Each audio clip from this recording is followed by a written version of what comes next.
भोपाल से बड़ी खबर मिल रही, जहां पर राज्यसभा चुनाव को लेकर बीजेपी ने अपना पैनल तय कर दिया है और इस पैनल में कई बड़े दिग्गजों के नाम सामने निकल कर आ रहे हैं। बड़ी जानकारी हम आप तक पहुंचा रहे हैं, जहां आपको बताते चले कि राज्यसभा चुनाव को लेकर सरगर्मियां तेज हो चुकी हैं और बीजेपी ने अपना पैनल भी तय कर दिया है। इसमें कई दिग्गजों के नाम बताए जा रहे हैं। इस पैनल में बड़ी और अहम जानकारी लगातार हम आप तक पहुंचा रहे हैं भोपाल से, जहां बता दें कि इस पैनल में कई बड़े नाम शामिल किए गए हैं। राज्यसभा चुनाव को लेकर सरगर्मियां तेज नजर आ रही हैं। इस वक्त की बड़ी और अहम जानकारी लगातार हम आप तक पहुंचा रहे हैं भोपाल से, जहां आपको बताते चले कि कई नाम इसमें शामिल किए गए हैं। भोपाल राज्यसभा चुनाव के लिए बीजेपी का पैनल तय, बीजेपी उम्मीदवारों के नाम पर पैनल तय हुआ है। बीजेपी से दिग्गजों के नाम चर्चा में आए हैं। एमपी इकाई ने केंद्रीय नेतृत्व को संभावित नाम भेजे हैं। संभावित उम्मीदवारों में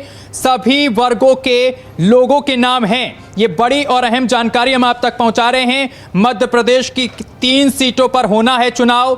सभी बीजेपी के पास अभी बीजेपी के पास 2 सीटें तो कांग्रेस के पास 1 सीट है। 1 जून को जारी होगी चुनाव की अधिसूचना। नामांकन जमा करने की आखिरी तारीख 8 जून है।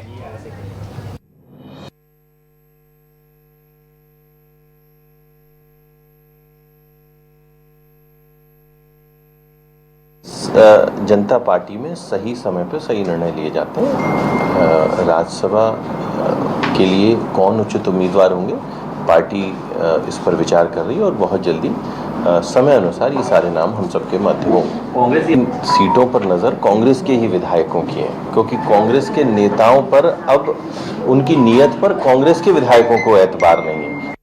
जनता पार्टी को मुझे लगता है अपनी चिंता करनी चाहिए। इतनी ओवरलोडेड बस है कि एक ब्रेक मारने पे 25-30 बार हो जाएंगे। बहरहाल कांग्रेस का जहाँ तक प्रश्न है, कांग्रेस की 1 सीट है। कांग्रेस के सारे विधायक उनकी मर्जी जो है, उनकी इच्छा जो है, उसके अनुरूप पार्टी हाईकमान को रिपोर्ट दे दी गई है।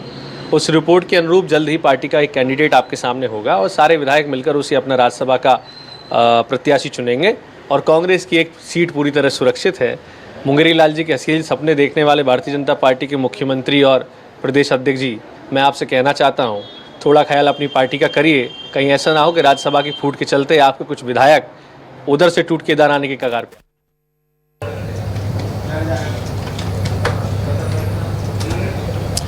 और इस खबर पर अधिक जानकारी के साथ Rakesh Chaturvedi, state news coordinator, हमारे साथ जुड़ गए हैं। राकेश जी, राज्यसभा चुनाव को लेकर सरगर्मियां तेज नजर आ रही हैं, लेकिन अब जानकारी ये मिल रही है कि बीजेपी ने अपना पैनल तय कर दिया है। कौन से नाम इसमें शामिल नजर आ रहे हैं?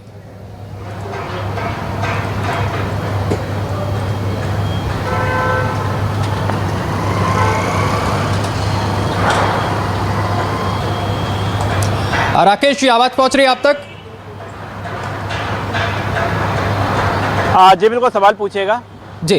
राकेश जी, जिस तरीके से राज्यसभा चुनाव को लेकर सरगर्मियां तेज नजर आ रही हैं, ऐसे में बीजेपी की तरफ से पैनल तय किया गया है। इसमें कौन से दिग्गजों के नाम शामिल किए गए हैं इस पैनल में? देखिए, बिल्कुल पैनल की बात की जाए तो मध्य प्रदेश में इस पैनल पर मंथन हो चुका है। मंथन के बाद दिल्ली भेजा जा चुका है और इसमें जो पैनल तैयार किया गया है, इसमें जातिगत समीकरणों का ध्यान रखा गया है। हम यदि एसटी वर्ग से बात करें तो लाल सिंह आर्य जैसे नाम भी इसमें शामिल हैं। इसके साथ ही जो नाम चौंका रहे हैं, जो बता रहे हैं कि जो दिग्गज नेता राज्यसभा की दौड़ में हैं, उसमें बात करें जो कैलाश विजयवर्गीय मध्य प्रदेश में मंत्री हैं, कद्दावर नेता हैं, लेकिन पैनल में उनके नाम होने का जिक्र है, जो सूत्र बता रहे हैं। इसके साथ ही मध्य प्रदेश की बात करें तो पूर्व मंत्री नरोत्तम मिश्रा का नाम भी इस पैनल में शामिल है। इसके साथ ही नाम तो बहुत सारे हैं, लेकिन जो नाम चौंकाने वाले हैं वो दिग्गज नेताओं के हैं।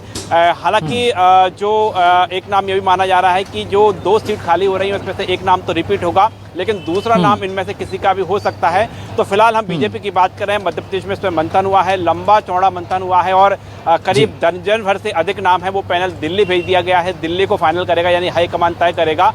और ये भी इस बात की चर्चा है कि ये इस नाम को जारी करने में बहुत ज़्यादा लंबा वक्त नहीं रहेगा, बल्कि 2-4-8 दिन बाद कभी भी राज्यसभा चुनाव के लिए मध्य प्रदेश के जो बीजेपी के अधिकृत रूप से प्रत्याशी होंगे वो 2 नामों की सूची जारी की जाएगी। इस बीच एक और चर्चा निकलकर सामने आई है कि जो बीजेपी बार बार प्रयास भी कर रही है। कांग्रेस आरोप भी लगा रही है कि तीसरी सीट पर, मध्य प्रदेश की तीसरी सीट पर भी बीजेपी की नज़र है। तो ऐसे में क्या बीजेपी उस लिहाज से भी अपना प्लान भी लेकर आएगी? तो ऐसे में चर्चा इस बात को लेकर भी है कि तीसरा नाम वो भी हो सकता है जिसको कि संभावित प्रत्याशी के रूप में बीजेपी मैदान में उतारेगी। राकेश जी, जिस तरीके से 3 सीटें हैं और जिसमें से 2 बीजेपी के पास और 1 कांग्रेस के पास, ऐसे में कांग्रेस की तरफ से क्या कुछ तैयारियां की गई हैं इस चुनाव को लेकर? देखिए, हम जो समीकरणों की बात करें तो समीकरण यही है जो विधायकों के समीकरण है कि 2 सीटें जो बीजेपी के पक्ष की हैं, बीजेपी के खाते की हैं, वो बीजेपी के खाते में जाएंगी। एक सीट जिस पर कि दिग्विजय सिंह अभी राज्यसभा जो है सदस्य हैं, राज्यसभा के सांसद हैं, तो एक कांग्रेस के साथ रहेगी सीट। इस तरह के मध्य प्रदेश में जो विधायकों के समीकरण हैं, लेकिन जो बीच में कांग्रेस को इस बात का अंदेशा है कि जो बीजेपी का प्रयास है वो क्रॉस वोटिंग को लेकर है। क्रॉस वोटिंग यानी तीसरी सीट पर भी प्रत्याशी बीजेपी उतार सकती है। तो ऐसे में जो इस बात की भी अटकलें लगातार चल रही हैं। कांग्रेस ये भी आरोप लगा रही है कि उनके जो विधायक है उनसे संपर्क साधा जा रहा है। तो फिलहाल बीजेपी ने जरूर, आज बीजेपी के मीडिया प्रभारी आशीष अग्रवाल की बात करें तो आशीष अग्रवाल ने कहा है कि बीजेपी पूरी शुचिता के साथ चुनाव मैदान में उतरेगी, यानी 2 सीटें बीजेपी के खाते में है तो दोनों सीटें बीजेपी पर अपने उम्मीदवार उतारेगी। लेकिन कांग्रेस बार बार अंत से जरूर जता रही है कि जो तीसरी सीट है उस तीसरी सीट पर बीजेपी की नज़र है। और हालांकि हम कहें कि जब तारीख का ऐलान हो चुका है तो दोनों ही पार्टियों के जो पार्टियां हैं एक्शन मोड में कुछ समय में नजर आएंगी। और जो विधायक हैं मध्य प्रदेश में जो बाड़ाबंदी की प्रथा चली आ रही है, तो एक बार फिर इसी तरह की बाड़ाबंदी की प्रथा देखने को मिल सकती है। बिल्कुल राकेश जी, इसके साथ ही अगर देखा जाए, क्या बीजेपी अपने दिग्गजों को भी मैदान में उतार सकती है? देखिए, जाहिर तौर पर है जो अभी सबसे अधिक चर्चा का विषय बना हुआ है, चाहे हम बीजेपी की बात करें या कांग्रेस की बात करें, तो दिग्गज मैदान में उतरेंगे इस बात के समीकरण नजर आ रहे हैं। और समीकरण इसलिए बताए जा रहे हैं क्योंकि जो सूचियां हैं, जो पैनल हैं, जो चर्चा का विषय है, उनमें इन दिग्गजों के नाम हैं। हम कांग्रेस से बात करें तो सबसे प्रबल दावेदार तो कमलनाथ ही बताए जा रहे हैं। और कांग्रेस के इस बात को लेकर तथ्य भी हम देखें कि जो डर है कांग्रेस को कि विधायक टूट ना जाएं, तो ऐसे में एक वजनदार, एक मजबूत नेता ही कांग्रेस को मैदान में उतारना होगा। तो ऐसे में कांग्रेस के खाते से कमलनाथ की चर्चा हो रही है। वहीं बीजेपी से बात करें तो बीजेपी जो चौंका रही है, जिस तरह से हम देखें कि केंद्रीय मंत्रियों को उतारकर मध्य प्रदेश में विधानसभा का चुनाव लड़ाया गया था। और अब चर्चा इस बात को लेकर है कि जो कैलाश विजयवर्गीय, नरोत्तम मिश्रा जैसे नेता हैं, इनका नाम चला है राज्यसभा को लेकर। हालांकि हम नरोत्तम मिश्रा की बात करें तो वर्तमान वो पूर्व मंत्री हैं, लेकिन उनकी जो दतिया सीट भी लगातार जो है अभी खाली होने की स्थिति है। वहाँ से जो उपचुनाव है होने की वहाँ पर संभावना है। लेकिन सूची में जो नामों का चयन किया गया है उस दौरान इन नामों पर भी मंथन हुआ है। बिल्कुल।